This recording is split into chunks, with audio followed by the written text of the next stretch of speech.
প্রিয় দেশবাসী, দেশের শিশু, কিশোর কিশোরী, তরুণ তরুণী, ছাত্রছাত্রী, বয়স্ক বৃদ্ধ, পুরুষ মহিলা সবাইকে আমার সালাম জানাচ্ছি।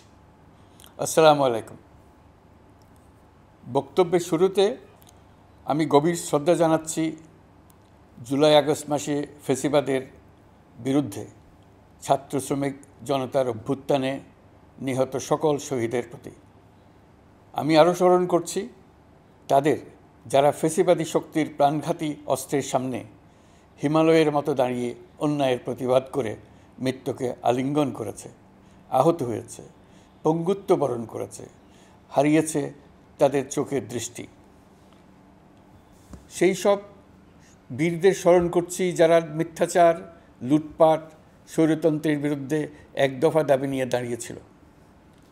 কৃতজ্ঞতা চিত্তে স্মরণ করছি আপনাদের ভাই বোনদের, আপনাদের সন্তানদের যারা এই বিপ্লবে অংশগ্রহণ করেছিল। প্রিয় দেশবাসী,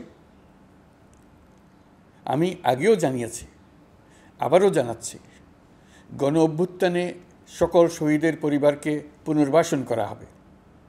সকল আহত শিক্ষার্থী, শ্রমিক জনতার চিকিৎসার সম্পূর্ণ ব্যয় সরকার বহন করবে। আহতদের দীর্ঘমেয়াদী এবং ব্যয়বহুল চিকিৎসা এবং শহীদদের পরিবারের দেখাশোনার জন্য স্বাস্থ্য মন্ত্রণালয়ের নেতৃত্বে একটি পূর্ণাঙ্গ তালিকা প্রস্তুত করা হয়েছে। এখন এই নতুন তথ্য পাওয়ার ভিত্তিতে এই তালিকা হালনাগাদ করা হতে থাকবে। গণ অভ্যুত্থানের শহীদদের স্মৃতি ধরে রাখতে সরকার তার যাত্রা লগ্নে জুলাই গণহত্যা স্মৃতি ফাউন্ডেশন নামে একটি ফাউন্ডেশন প্রতিষ্ঠার উদ্যোগ নেয়। এখন সেই ফাউন্ডেশন তৈরি হয়েছে। সকল শহীদ পরিবার এবং আহতদের সর্বোত্তম চিকিৎসা সহ তাদের পরিবারের সম্পূর্ণ দায়িত্ব এই ফাউন্ডেশন গ্রহণ করছে। এই ফাউন্ডেশনে দান করার জন্য দেশের সকল মানুষ এবং বিদেশে অবস্থানরত বাংলাদেশিদের আমরা আহ্বান জানাচ্ছি। গত মাসে কুমিল্লা, নোয়াখালী, সিলেট অঞ্চলে আকস্মিক বন্যা এসব এলাকার মানুষকে হতভম্ব করে দিয়েছে। এখানে বেশিরভাগ এলাকায় কোনো দিন বন্যা হয়নি। তারা বন্যা মোকাবেলা করে অভ্যস্ত নন। দেশপ্রেমিক সশস্ত্র বাহিনী তাৎক্ষণিকভাবে বন্যা আক্রান্ত সবাইকে রক্ষার জন্য এগিয়ে আসে। সেনা, নৌ এবং বিমান বাহিনী পরস্পরের সঙ্গে সমন্বয় করে একযোগে কাজে নেমে পড়ার ফলে মানুষের দুর্ভোগ কম হয়েছে। এর পরপরই এনজিও এবং সাধারণ মানুষ দেশের সকল অঞ্চল থেকে দলে দলে এগিয়ে এসছে। আমি বিশেষ করে দেশপ্রেমিক সেনাবাহিনীকে আবারও ধন্যবাদ জানাচ্ছি। দেশের সকল দুর্যোগকালে তারা সবসময় আন্তরিকভাবে এগিয়ে এসছে। বিশেষ করে বন্যা ও শান্তি শৃঙ্খলা রক্ষার কাজে তাদের সৈনিক এবং অফিসাররা দিনের পর দিন যেভাবে দায়িত্ব পালন করেছে তার কোনো তুলনা হয় না। জনজীবনে স্বস্তি ও আত্মবিশ্বাস প্রতিষ্ঠায় তাদের ভূমিকা অনন্য। বাংলাদেশ সশস্ত্র বাহিনীর সকল সদস্যকে আমি ধন্যবাদ জানাই তাদের সততা, ত্যাগ ও অসীম দেশপ্রেমের জন্য। দেশের স্বাধীনতা সংগ্রাম থেকে শুরু করে বন্যা, খরা, ঝড়, বৃষ্টি, ঘূর্ণিঝড়, সকল প্রাকৃতিক দুর্যোগে আপনারা সকলের শেষ ভরসার স্থান। দেশের প্রতিটি ক্রান্তিলগ্নে আপনারা দেশের মানুষের পাশে থেকেছেন। দেশের স্বাধীনতার পক্ষে, সার্বভৌমত্বের পক্ষে অবস্থান নিয়েছেন। দেশ গঠনে আপনারা সবার আগে এগিয়ে এসছেন। বিগত জুলাই হতে শুরু হওয়া গণ অভ্যুত্থান, বন্যা, নিরাপত্তা প্রদান, অস্ত্র উদ্ধার সহ সকল কার্যক্রমে আপনারা সফলভাবে দিনরাত কাজ করে যাচ্ছেন। সরকার ও জনগণের পক্ষ থেকে আমি আপনাদের প্রতি কৃতজ্ঞতা জানাচ্ছি। বন্যা আমাদের জনজীবনে আরেকটি দিক উন্মোচন করল। দেশের সকল জায়গায় মানুষের সক্রিয় সহানুভূতির জোয়ার উঠেছিল অবিশ্বাস্য মাত্রায়। ব্যবসায়ী, অর্থবান ব্যক্তিরা যেমন তাদের অর্থ নিয়ে স্বতঃস্ফূর্তভাবে এগিয়ে এসেছিল, তেমনি দেশের বিভিন্ন প্রান্তের সাধারণ মানুষ, স্কুল, কলেজ, বিশ্ববিদ্যালয়ের ছেলেমেয়েরা জোয়ারের ঢলের মতো যার যার সামর্থ্য নিয়ে এগিয়ে এসছে। অনেকেই ছুটে গেছে বন্যার্তদের সহযোগিতা করার জন্য। এনজিওরা বিভিন্ন জায়গা থেকে ছুটে গেছে তাদের সহায়তা নিয়ে। তাদের কাজে অনুপ্রাণিত হয়ে আমি এনজিও নেতাদের সঙ্গে বৈঠক করেছি কিভাবে সরকার তাদের কাজের সঙ্গে সরকারের উদ্যোগকে সমন্বিত করতে পারে, সেটার কাঠামো তৈরি করে দেওয়ার জন্য। বন্যা এখন চলে গেছে, কিন্তু পুনর্বাসনের কঠিন কাজ আমাদের সামনে রয়ে গেছে। সকলের সহযোগিতায় আমরা পুনর্বাসনের কাজটি সফলভাবে সমাধান করতে চাই। আইনশৃঙ্খলা পরিস্থিতির উন্নতির জন্য আমরা দিনরাত পরিশ্রম করে যাচ্ছি।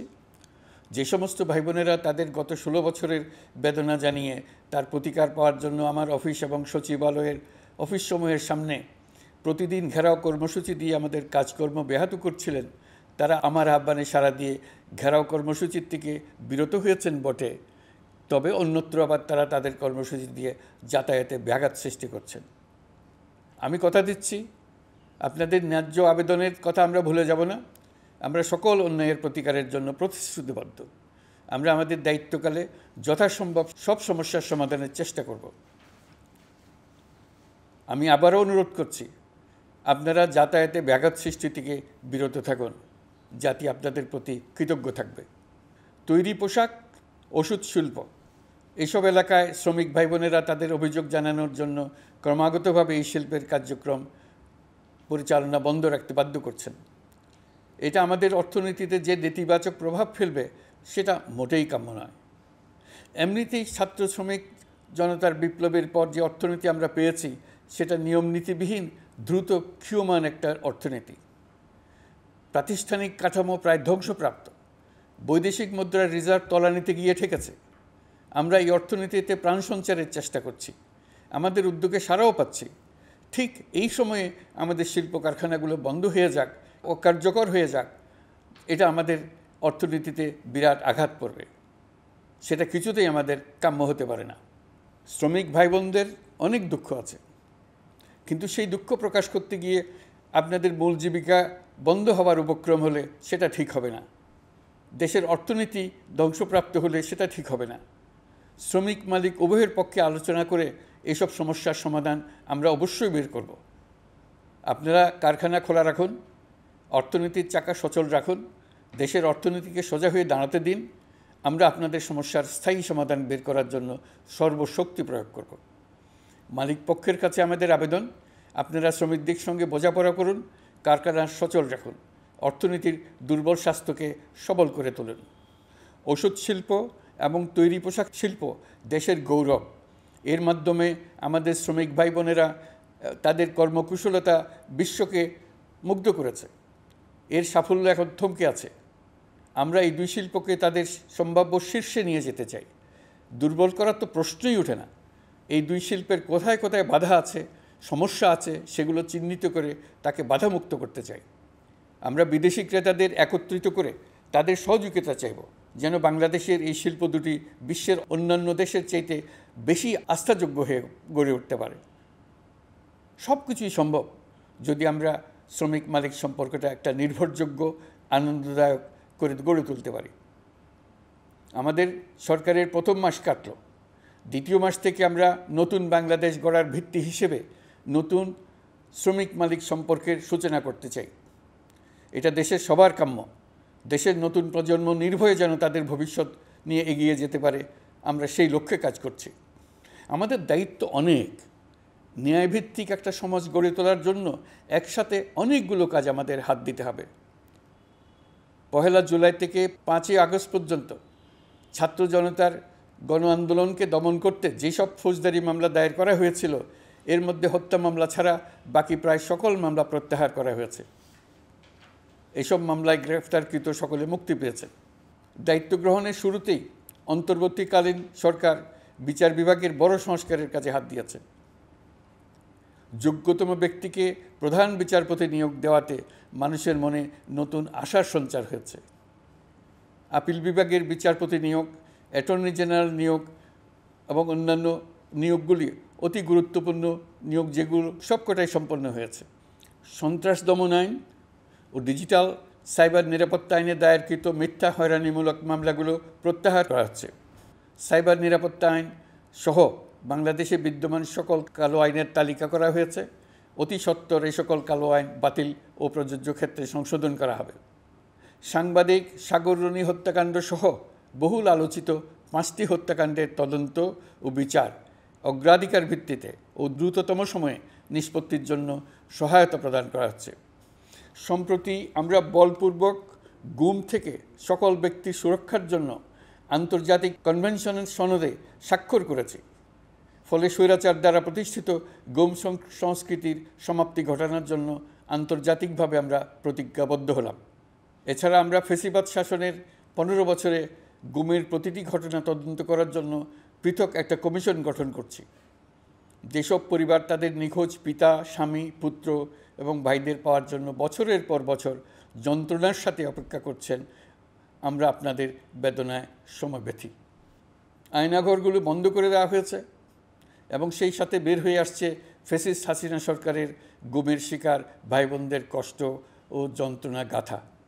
আমাদের তরুণ প্রজন্মের ভবিষ্যৎ যেন উজ্জ্বল হয়, সেটা নিশ্চিত করতে শিক্ষা ব্যবস্থার দিকে আমাদের পূর্ণ নজর রয়েছে। ইতিমধ্যে প্রথম শ্রেণী থেকে দ্বাদশ শ্রেণী পর্যন্ত বর্তমানের ত্রুটিপূর্ণ শিক্ষাক্রম পরিবর্তন করা হয়েছে। বই সংশোধন ও পরিমার্জনের কাজ শেষ পর্যায়ে আছে। এই সংস্কারের কাজ অব্যাহত থাকবে। বিশ্ববিদ্যালয়সমূহের উচ্চ প্রশাসনিক পদগুলো পূরণ করে শিক্ষা কার্যক্রম স্বাভাবিক করার কাজ দ্রুত গতিতে এগিয়ে চলেছে। বেসরকারি শিক্ষা প্রতিষ্ঠানগুলোর পরিচালনা বোর্ডে দখলদারিত্বের রাজনীতি বন্ধ করার ব্যবস্থাও নেওয়া হয়েছে। আপনারা নিশ্চয় লক্ষ্য করেছেন, আমাদের প্রথম মাসে দেশের প্রায় সকল বিশ্ববিদ্যালয়ের উপাচার্য এবং উপাচার্য মহোদয়গণ পদত্যাগ করেছেন।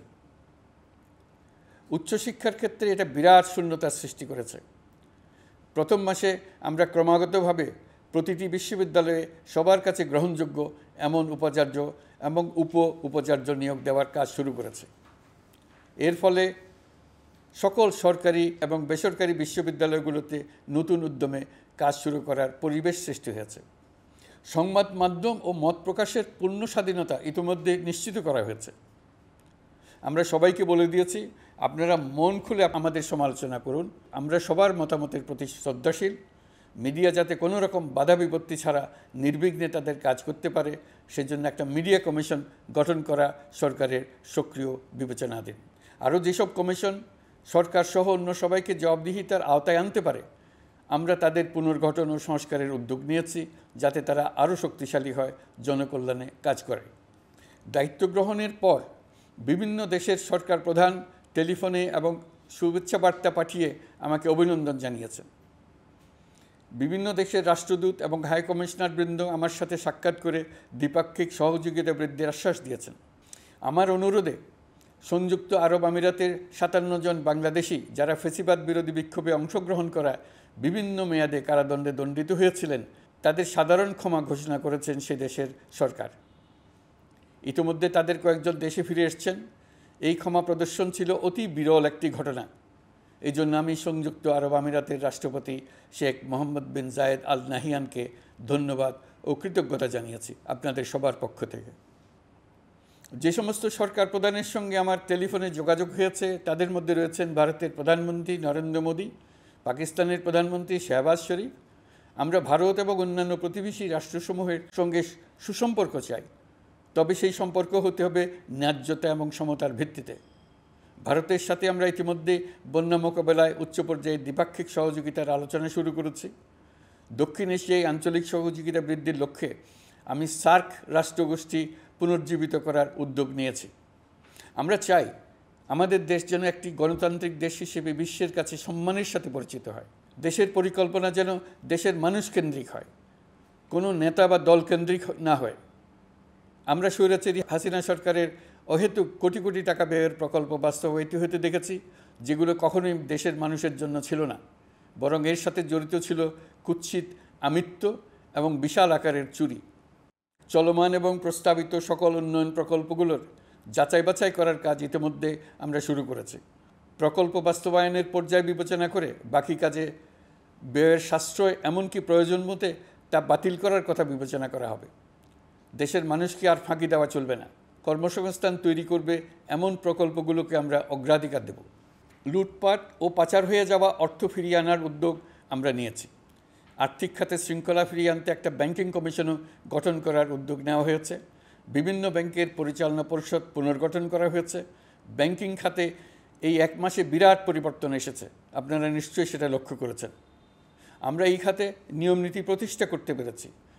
আরও অনেক কাজ বাকি রয়ে গেছে। প্রথম মাসের কাজ হিসেবে শুধু প্রধান কাজগুলো করেছি, তার সঙ্গে রয়েছে আরও অনেক পরবর্তী কাজ। ফ্যাসিবাদী সরকার লুটপাট করার জন্য নতুন করে 60,000 কোটি টাকা ছাপিয়ে বাজারে ছাড়ার কারণে মুদ্রাস্ফীতির শিকার হয়েছে দেশের মানুষ। এই অতুলনীয় মুদ্রাস্ফীতি নিয়ন্ত্রণ অন্তর্বর্তী সরকারের অন্যতম প্রধান লক্ষ্য। মুদ্রাস্ফীতি নিয়ন্ত্রণের লক্ষ্যে পলিসি সুদের হার বৃদ্ধি করে 9% উন্নীত করা হয়েছে। মূল্যস্ফীতি থেকে সাধারণ মানুষকে সুরক্ষা দেওয়ার উদ্দেশ্যে ওএমএস খাদ্যবান্ধব কর্মসূচি সহ সুলভ মূল্যে প্রান্তিক মানুষের কাছে নিত্য প্রয়োজনীয় দ্রব্য সরবরাহ চলমান রাখা হয়েছে। মূল্যস্ফীতি মোকাবেলায় চলতি অর্থবছরে চাল ও গম আমদানির জন্য 5,800 কোটি টাকা, আভ্যন্তরীণ সংগ্রহের জন্য 8,900 কোটি টাকা এবং খাদ্য ভর্তুকির 3টি প্রোগ্রামের জন্য 7,360 কোটি টাকা বরাদ্দ রাখা হয়েছে। বিভিন্ন স্টেক হোল্ডারের সাথে সভা করে মূল্যস্ফীতি নিয়ন্ত্রণের করণীয়সমূহ চিহ্নিত করা হয়েছে। পরিচালন ও উন্নয়ন ব্যয় যৌক্তিক পরিমাণে হ্রাস করার জন্য কার্যক্রম গ্রহণ করা হয়েছে। কৃষিপণ্য উৎপাদনের জন্য সার আমদানির ক্ষেত্রে প্রয়োজনীয় বৈদেশিক মুদ্রার সরবরাহ নিশ্চিত করার পদক্ষেপ নেওয়া হয়েছে। প্রকৃত চাষিগণ যাতে কৃষি ঋণ পেয়ে থাকেন তা নিশ্চিত করার উদ্যোগ নেওয়ার পাশাপাশি কৃষি ঋণের পরিমাণ বৃদ্ধি করা হয়েছে। মার্কিন ডলারের বিপরীতে টাকার বিনিময় হার স্থিতিশীল রাখার লক্ষ্যে বৈদেশিক মুদ্রার বিনিময় হারকে বাজারভিত্তিক করা হয়েছে। কালো টাকা সাদা করার অনৈতিক অনুমতি বাতিল করা হয়েছে। বৈদেশিক মুদ্রার রিজার্ভ বৃদ্ধি করতে বিভিন্ন উন্নয়ন সহযোগীদের কাছ থেকে বাজেট সাপোর্ট চাওয়া হয়েছে। আন্তর্জাতিক মুদ্রা তহবিল থেকে অতিরিক্ত 3 বিলিয়ন মার্কিন ডলার, বিশ্বব্যাংক থেকে অতিরিক্ত 1 বিলিয়ন ডলার, জাইকা থেকে অতিরিক্ত 1 বিলিয়ন মার্কিন ডলার প্রদানের অনুরোধ করা হয়েছে। রূপপুর পারমাণবিক বিদ্যুৎ কেন্দ্র নির্মাণ প্রকল্পের অগ্রিম অর্থ পরিশোধ এবং বকেয়া পাওনা নিয়ে রাশিয়ান ফেডারেশনের সাথে অর্থ মন্ত্রণালয়ের আলোচনা চলছে। পাইপলাইনে থাকা 48 বিলিয়ন মার্কিন ডলার বৈদেশিক সহায়তা ব্যবহারের উদ্যোগ নেওয়া হয়েছে। মেগা প্রকল্পের নামে লুটপাট বন্ধের পাশাপাশি স্বাস্থ্য ও শিক্ষা খাতে বরাদ্দ বৃদ্ধির পরিকল্পনা গ্রহণ করা হয়েছে। বৈদেশিক মুদ্রার রিজার্ভের উপর চাপ কমানোর লক্ষ্যে রাশিয়া এবং চীন থেকে প্রাপ্ত ঋণের সুদের হার কমানো এবং ঋণের মেয়াদ বৃদ্ধির জন্য অনুরোধ জানানো হয়েছে। সকল উন্নয়ন সহযোগীদের সাথে সম্পর্ক আরও নিবিড় করার উদ্যোগ নেওয়া হয়েছে। সকল অর্থনৈতিক সূচক এবং পরিসংখ্যানের প্রকৃত মান বা সংখ্যা প্রকাশের জন্য নির্দেশনা প্রদান করা হয়েছে। জিডিপি, মূল্যস্ফীতি ইত্যাদি সঠিক উপাত্ত সংগ্রহ, প্রাক্কলন ও প্রকাশের জন্য নির্দেশনা দেওয়া হয়েছে। জাতীয় রাজস্ব বোর্ড এবং অর্থ বিভাগের রাজস্ব আয় সম্পর্কিত উপাত্তের মধ্যে পার্থক্য নিরসনে উদ্যোগ নেওয়া হয়েছে। প্রকৃত রপ্তানি আয় নিরূপণ এবং প্রকাশের নির্দেশনা দেওয়া হয়েছে। জাতীয় রাজস্ব বোর্ডের অটোমাইজেশনের লক্ষ্যে পরিকল্পনা গ্রহণ করা হয়েছে। পুঁজিবাজারকে স্বাভাবিক ধারায় ফিরিয়ে আনতে সিকিউরিটি এক্সচেঞ্জ কমিশন পুনর্গঠন করা হয়েছে। নিত্য প্রয়োজনীয় পণ্য সামগ্রীর সরবরাহ স্বাভাবিক রাখার নিমিত্তে ব্যবসায়ী, শিল্প মালিক ও ব্যবসায়ী সংগঠনের সাথে সভা করা হচ্ছে এবং তাদের মতামতের ভিত্তিতে বিভিন্ন ব্যবস্থা গ্রহণ করা হচ্ছে। বিদ্যমান মজুদ ও ঘাটতি মূল্যায়ন করে ভবিষ্যৎ চাহিদা পর্যালোচনা করে স্থানীয় উৎপাদন বৃদ্ধির পাশাপাশি আমদানি পর্যায়ে বিভিন্ন জটিলতা দূরীকরণ, বন্দর ও বড় মোকামসহ পরিবহন ব্যবস্থার বিভিন্ন সমস্যা সমাধানে সংশ্লিষ্ট সকল মন্ত্রণালয়, দপ্তর, বিভাগকে প্রয়োজনীয় নির্দেশ দেওয়া হয়েছে। এই জন্য তেল, চিনি, ডিম ও মাংস উৎপাদনকারী বৃহৎ প্রতিষ্ঠানসমূহের সাথে সভা ও মতবিনিময় করা হচ্ছে। নিত্য প্রয়োজনীয় কিছু দ্রব্যাদি যেমন পেঁয়াজ, আলু এসবের দাম আরও কমানোর জন্য বিদ্যমান শুল্ক হার হ্রাসের বিষয়ে এনবিআরকে প্রয়োজনীয় নির্দেশনা দেওয়া হয়েছে। ইতোমধ্যে এনবিআর পেঁয়াজ, আলু ও কতিপয় কীটনাশকের ক্ষেত্রে আমদানি শুল্ক হ্রাস এবং ক্ষেত্র বিশেষে রেগুলেটরি শুল্ক প্রত্যাহার করে এসআরও জারি করেছে। নিম্ন আয়ের 1 কোটি পরিবারকে টিসিবির মাধ্যমে হ্রাসকৃত মূল্যে কিছু পণ্য যেমন পরিবার প্রতি চাল মাসে 5 কেজি, সয়াবিন তেল মাসে 2 কেজি, মসুর ডাল মাসে 2 কেজি দেওয়া হচ্ছে। এটি সামনের দিনগুলোতে অব্যাহত রাখা হবে। সরকার দায়িত্ব গ্রহণের পর জনপ্রত্যাশা অনুযায়ী বিদ্যুৎ, জ্বালানি ও খনিজ সম্পদ মন্ত্রণালয় হতে বিদ্যুৎ ও জ্বালানির দ্রুত সরবরাহ বৃদ্ধি আইনের অধীনে চলমান সকল প্রকার নেগোসিয়েশন, প্রকল্প বাছাই এবং ক্রয় প্রক্রিয়াকরণ কার্যক্রম আপাতত স্থগিত করা হয়েছে। গত 1.5 দশকে এই আইন ব্যবহার করে লক্ষ কোটি টাকা লুটপাট হয়েছে। বিদ্যুৎ, জ্বালানি ও খনিজ সম্পদ মন্ত্রণালয়ের আওতাধীন কোম্পানিসমূহে অধিকতর স্বচ্ছতা ও জবাবদিহিতা আনার লক্ষ্যে কোম্পানিসমূহের পরিচালনা পর্ষদ পুনর্গঠন করা হয়েছে। প্রকৌশল, ভূতত্ত্ব এবং খনিজ হিসাব বিষয়ে অধ্যয়ন করেছে এমন ছাত্র প্রতিনিধি অন্তর্ভুক্ত করার জন্য উদ্যোগ গ্রহণ করা হয়েছে। এই খাতে অধিকতর সক্ষমতা, গতিশীলতা এবং জবাবদিহিতা নিশ্চিত করার লক্ষ্যে বিশেষজ্ঞগণের সমন্বয়ে একটি কমিটি গঠন করা হয়েছে।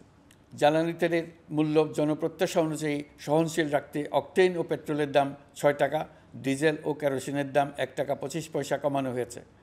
37 দিন বন্ধ থাকার পর গত 25 আগস্ট হতে মিরপুর 10 ও কাজীপাড়া স্টেশন ছাড়া বাকি সব স্টেশনে মেট্রো রেল পুনরায় চালু করা হয়েছে। ভুয়া মুক্তিযোদ্ধাদের চিহ্নিত করার লক্ষ্যে বিশেষ করে মুক্তিযুদ্ধের সময় যাদের বয়স 12.5 বছরের কম ছিল তাদের মুক্তিযুদ্ধ তালিকা হতে বাতিলের জন্য সুপ্রিম কোর্টে লিভ টু আপিলের পদক্ষেপ গ্রহণ করা হয়েছে। মুক্তিযোদ্ধা কল্যাণ ট্রাস্টের আওতাধীন বেদখলকৃত স্থাবর সম্পত্তি উদ্ধারে প্রয়োজনীয় ব্যবস্থা গ্রহণ করা হয়েছে। গৃহায়ন ও গণপূর্ত মন্ত্রণালয় কর্তৃক গৃহীত বরিশাল, রংপুর, ময়মনসিংহ উন্নয়ন কর্তৃপক্ষ আইন এর খসড়া তৈরির কার্যক্রম নেওয়া হয়েছে। পূর্বাচল নতুন শহর প্রকল্প, ঢাকার আশেপাশে স্যাটেলাইট সিটি নির্মাণের রোডম্যাপ চূড়ান্তকরণের উদ্যোগ নেওয়া হয়েছে। বিধি বহির্ভূত প্রদত্ত প্লট ও ফ্ল্যাটের বরাদ্দ বাতিলের উদ্যোগ নেওয়া হয়েছে। প্রিয় দেশবাসী, আপনাদের আমাদের সন্তানদের জন্য একটি গণতান্ত্রিক বাংলাদেশের রূপরেখা তৈরি করতে আমরা দৃঢ় প্রতিজ্ঞ। আর যেন আমাদের কোনো স্বৈরাচারের হাতে পড়তে না হয়। আমরা যাতে বলতে পারি আমরা একটি গণতান্ত্রিক দেশে বসবাস করি, আমরা যাতে সকলেই দাবি করতে পারি যে এই দেশটি আমাদের, আমরা সেই লক্ষ্যেই কাজ করছি। কেউ আইন নিজের হাতে তুলে নেবেন না। আইন নিজের হাতে তুলে নিয়ে কেউ সমাজে বিশৃঙ্খল পরিবেশ সৃষ্টি করলে আমরা তাকে অবশ্যই শাস্তির আওতায় নিয়ে আসব। আমরা একটি সাম্প্রদায়িক সম্প্রীতির দেশ। ধর্মীয় সম্প্রীতি বিনষ্ট হয় এমন কোনো কাজ কেউ কোনোভাবেই করবেন না। অতীতে শুধুমাত্র আওয়ামী মতাদর্শী না হওয়ার কারণে 18তম থেকে 42তম BCS পর্যন্ত BPSC কর্তৃক সুপারিশকৃত অনেক প্রার্থী নিয়োগ বঞ্চিত হয়েছেন। 8ই আগস্ট পরবর্তী সময়ে এর মধ্যে এদের 259 জনকে নিয়োগ দেওয়া হয়েছে। মাঠ প্রশাসনকে জনবান্ধব এবং দুর্নীতিমুক্ত জবাবদিহিমূলকভাবে গড়ে তোলার জন্য সব ধরনের উদ্যোগ নেওয়া হয়েছে। সরকারি কর্মচারীদের বাধ্যতামূলকভাবে সম্পদ বিবরণী দাখিলের নির্দেশ দেওয়া হয়েছে এবং এটা প্রতি বছর তাদেরকে করতে হবে। ধ্বংস হয়ে পড়া একটা জনপ্রশাসনকে নিয়ে যাত্রা শুরু করেছি। মন্ত্রণালয়গুলোর উচ্চতম পদে যারা নিয়োজিত ছিলেন তারা অনেকে দায়িত্ব ছেড়ে চলে গেছেন, কিংবা পদে থাকলেও সহকর্মীদের চাপের মুখে কাজ করতে পারছিলেন না, বাধ্য হয়ে পদত্যাগ করেছেন। আর যারা 16 বছরের স্বৈরাচারী শাসনের আমলে পদত্যাগে বাধ্য হয়েছিলেন কিংবা দায়িত্ববিহীন অবস্থায় একই পদে থেকে বাধ্য হয়েছেন, তাদের সবার কথা বিবেচনা নিয়ে জনপ্রশাসনকে নতুন করে দাঁড় করানোই ছিল আমাদের প্রথম মাসে কঠিনতম সময়। আবার সকল সমস্যার সমাধান করে একটি নতুন জনপ্রশাসন কাঠামো দাঁড় করাতে পেরেছি, এটাই আমাদের প্রথম মাসের সবচাইতে বড় অর্জন। আমার বিশ্বাস এই জনপ্রশাসন জনগণের ইচ্ছা পূরণে সর্বোচ্চ অবদান রাখতে পারবে। অতি স্বল্প জনবল নিয়ে দাপ্তরিক কার্যক্রম শুরু করা হলেও প্রথম দিকে বিভিন্ন মন্ত্রণালয় ও বিভাগ থেকে পাঠানো বিবিধ প্রস্তাব দ্রুত গতিতে এবং আইনগত সমস্ত বাধ্যবাধকতা মেনে সিদ্ধান্ত নেওয়া হয়েছে। গত এক মাসে বিভিন্ন মন্ত্রণালয় ও বিভাগ 198টি অতি গুরুত্বপূর্ণ বিষয়ে সিদ্ধান্ত নিয়েছে। জনপ্রশাসনের 135 জন অতিরিক্ত সচিব, 227 জন যুগ্ম সচিব এবং 120 জন উপসচিবকে পদোন্নতি প্রদান করা হয়েছে। 59টি জেলা প্রশাসককে প্রত্যাহার করা হয়েছে এবং নতুন 59 জন জেলা প্রশাসককে নিয়োগ দেওয়া হয়েছে। 67 জন কর্মকর্তার চুক্তিভিত্তিক নিয়োগ বাতিল করা হয়েছে। 10 জন যুগ্ম সচিব, 8 জন অতিরিক্ত সচিব, 6 জন সচিবকে ওএসডি করা হয়েছে। বাংলাদেশ পুলিশের 80 জন ডিআইজি, 30 জন পুলিশ সুপার সহ 110 জনকে পদোন্নতি প্রদান করা হয়েছে। 1 জন ডিআইজি, 1 জন এডিশনাল ডিআইজি, 4 জন পুলিশ সুপারকে চাকরিতে পুনর্বহাল করা হয়েছে।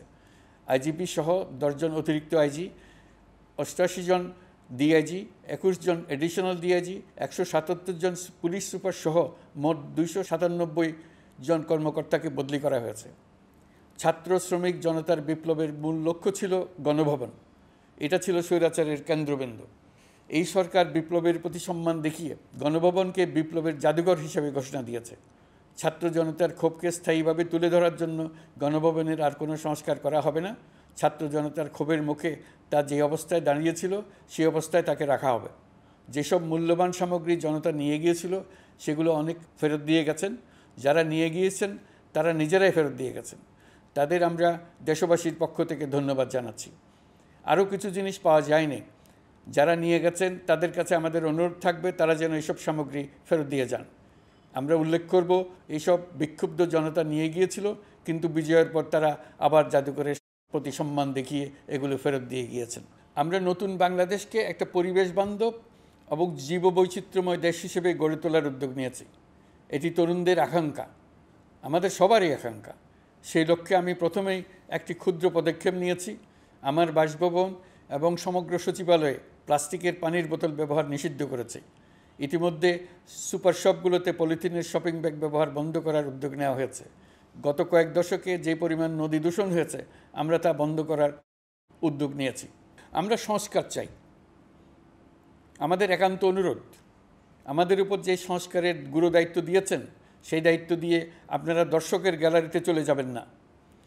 আপনারা আমাদের সঙ্গে থাকুন, আমরা একসঙ্গে সংস্কার করব। এটা আমাদের সবার দায়িত্ব। আপনারা নিজ নিজ জগতে সংস্কার আনুন। একটা জাতির সংস্কার শুধু সরকারের সংস্কার হলে হয় না। আপনি ব্যবসায়ী হলে আপনার ব্যবসায়ী সংস্কার আনুন। ব্যবসায়ী গোষ্ঠীরা তাদের নিজ নিজ সমিতির মাধ্যমে সংস্কার আনুন। সমিতিতে সংস্কার আনুন। নতুন করে সমিতি গঠনতন্ত্র সংশোধন করুন। আপনি শ্রমিক হলে আপনার ক্ষেত্রে আপনি সংস্কার করুন। আপনি রাজনৈতিক নেতাকর্মী হলে আপনার ক্ষেত্রে সংস্কার করুন। আপনি প্রতিষ্ঠান প্রধান হলে আপনার প্রতিষ্ঠানে সংস্কার আনুন। আমি এটাকে সুযোগ হিসেবে গ্রহণ করার জন্য সবাইকে আহ্বান জানাচ্ছি। এই সংস্কারের মাধ্যমে আমরা জাতি হিসেবে নতুনভাবে যাত্রা শুরু করতে চাই। আমাদের এই যাত্রা আমাদেরকে পৃথিবীর একটা সম্মানিত জাতি হিসেবে প্রতিষ্ঠিত করুক, এটাই আমাদের সবার কাম্য, এটাই আমাদের সবার লক্ষ্য। গত এক মাসে আমি বেশ কিছু রাজনৈতিক দলের সঙ্গে পৃথকভাবে বসছি, তাদের সঙ্গে মতামত বিনিময় করেছি। তারা আমাদের উৎসাহিত করেছেন, ছাত্র শ্রমিক জনতার বিপ্লবের লক্ষ্যের প্রতি সমর্থন জানিয়েছেন, সংস্কারের কাজে পূর্ণ সহযোগিতার দেওয়ার আশ্বাস দিয়েছেন। আমি দেশের বিশিষ্ট সম্পাদক বৃন্দের সঙ্গে মত বিনিময় করেছি, তারাও সংস্কারের কাজে পূর্ণ সহযোগিতা দেওয়ার আশ্বাস দিয়েছেন। তারা বিভিন্ন বিষয়ে মূল্যবান পরামর্শ দিয়েছেন। সবার পরামর্শ নিয়ে এখন আমাদের অগ্রসর হওয়ার পালা। আমি বিশিষ্ট ব্যবসায়ীদের সঙ্গে বৈঠক করেছি, তাদের কাছে আমাদের সরকারের লক্ষ্যগুলো ব্যাখ্যা করেছি, তারাও আমাদের লক্ষ্যের সঙ্গে একমত প্রকাশ করেছেন।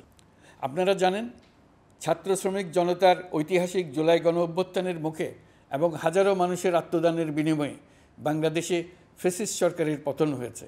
এই গণ অভ্যুত্থানের বার্তা ও আকাঙ্ক্ষা বাস্তবায়নের জন্য একটি অভূতপূর্ব সময় ও সুযোগ আমরা এর মধ্য দিয়ে অর্জন করেছি।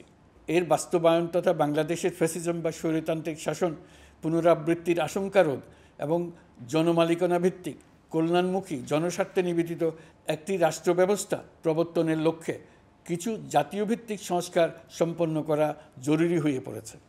উক্ত সংস্কার ভাবনার অন্যতম কেন্দ্রবিন্দু হচ্ছে সুষ্ঠু নির্বাচন ব্যবস্থা, সুশাসন প্রতিষ্ঠা করা। আমরা যেহেতু জনগণের ভোটাধিকার ও জনগণের মালিকানায় বিশ্বাস করি, সেহেতু নির্বাচন ব্যবস্থার উন্নয়নে আমাদের সংস্কার ভাবনায় গুরুত্ব পেয়েছে অধিক। আমরা মনে করি নির্বাচনের নামে সংখ্যাগরিষ্ঠতার একাধিপত্য ও দুঃশাসন মানুষের উপর চাপিয়ে দেওয়া বা এর মাধ্যমে এক ব্যক্তি বা এক পরিবার বা কোনো গোষ্ঠীর কাছে সকল ক্ষমতা কক্ষীগত করে রাখার কোনো ক্রমেই গ্রহণযোগ্য নয়। এসব আশঙ্কা রোধ করার জন্য নির্বাচনের সাথে সম্পর্কিত নির্বাচন কমিশন সহ অন্যান্য প্রতিষ্ঠানগুলোর সংস্কারের কথা আমরা ভাবছি। নির্বাচন ব্যবস্থার সাথে সম্পর্কিত প্রতিষ্ঠান হিসেবে পুলিশ প্রশাসন, জনপ্রশাসন, বিচার প্রশাসন, দুর্নীতি দমন কমিশন এই 4টি প্রতিষ্ঠানের সংস্কার করা সুষ্ঠু ও অবাধ নির্বাচনের জন্য অপরিহার্য। এসব প্রতিষ্ঠানের সংস্কার জনমালিকানা ভিত্তিক, জবাবদিহিমূলক এবং কল্যাণমূলক রাষ্ট্র ব্যবস্থা প্রতিষ্ঠায় অবদান রাখবে বলে আমি বিশ্বাস করি। এর পাশাপাশি সমাজের সকল স্তরের মানুষের প্রতিনিধিত্ব ও স্বার্থ নিশ্চিত করার জন্য এবং জুলাই গণ অভ্যুত্থানের বার্তাকে প্রতিফলিত করার জন্য সাংবিধানিক সংস্কারের প্রয়োজন আমরা অনুভব করছি। এসব বিষয়ে সংস্কার করার প্রাথমিক পদক্ষেপ হিসেবে আমরা প্রাথমিকভাবে 6টি কমিশন গঠন করার সিদ্ধান্ত নিয়েছি। এসব কমিশনের কাজ পরিচালনার জন্য বিষয়ভিত্তিক অভিজ্ঞতা বিবেচনা করে 6 জন বিশিষ্ট নাগরিকের নেতৃত্বে এই কমিশনগুলো পরিচালনা করার দায়িত্ব দিয়েছি। এরপর আরও বিভিন্ন বিষয়ে কমিশন গঠন করার প্রক্রিয়া আমরা অব্যাহত রাখব। নির্বাচন ব্যবস্থা সংস্কার কমিশনের প্রধান হিসেবে দায়িত্ব পালন করবেন ডক্টর বদিউল আলম মজুমদার। পুলিশ প্রশাসন সংস্কার কমিশনের প্রধান হিসেবে কাজ করবেন জনাব সরফরাজ চৌধুরী। বিচার বিভাগ সংস্কার কমিশনের প্রধান হিসেবে দায়িত্ব পালন করবেন বিচারপতি শাহ আবু নাঈম মমিনুর রহমান। দুর্নীতি দমন সংস্কার কমিশনের প্রধান হিসেবে দায়িত্ব পালন করবেন ডক্টর ইফতেখারুজ্জামান। জনপ্রশাসন সংস্কার কমিশনের প্রধান হিসেবে দায়িত্ব পালন করবেন জনাব আব্দুল মুহিত চৌধুরী। সংবিধান সংস্কার কমিশনের প্রধান হিসেবে দায়িত্ব পালন করবেন ডক্টর শাহদিন মালিক। এসব কমিশনের অন্য সদস্যদের নাম কমিশন প্রধানদের সাথে আলোচনা করে ঠিক করা হবে। কমিশনগুলোর আলোচনা ও পরামর্শ সভায় উপদেষ্টা পরিষদের সদস্য, ছাত্র, শ্রমিক জনতা আন্দোলনের প্রতিনিধি, নাগরিক সমাজ ও রাজনৈতিক দলের প্রতিনিধিরা উপস্থিত থাকবেন। পূর্ণাঙ্গভাবে গঠিত হওয়ার পর কমিশন আনুষ্ঠানিকভাবে তাদের কাজ আগামী 1 অক্টোবর থেকে শুরু করতে পারবে বলে আমি আশা করছি এবং এটি পরবর্তী 3 মাসের মধ্যে সম্পন্ন হবে বলে আমরা ধারণা করছি। কমিশনের রিপোর্টের ভিত্তিতে সরকার পরবর্তী পর্যায়ে প্রধান রাজনৈতিক দলগুলোর সাথে পরামর্শ সভার আয়োজন করবে। চূড়ান্ত পর্যায়ে ছাত্র সমাজ, নাগরিক সমাজ, রাজনৈতিক দলের প্রতিনিধি, সরকারের প্রতিনিধি নিয়ে ব্যাপক ভিত্তিক 3 থেকে 7 দিন ব্যাপী একটি পরামর্শ সভার ভিত্তিতে সংস্কার ভাবনার রূপরেখা চূড়ান্ত করা হবে। এতে এই রূপরেখা কীভাবে বাস্তবায়ন হবে তার একটি ধারণাও দেওয়া হবে। এই আয়োজন জুলাই গণঅভ্যুত্থানের বার্তা বাস্তবায়ন ও রাষ্ট্র পুনর্নির্মাণ তাগিদের ঐক্যবন্ধনে গোটা জাতিকে শক্তিশালী ও আশাবাদী করে তুলবে বলে আমাদের বিশ্বাস। প্রিয় দেশবাসী, আমাদের সামনে অনেক কাজ, সবাই মিলে একই লক্ষ্যে আমরা অগ্রসর হতে চাই।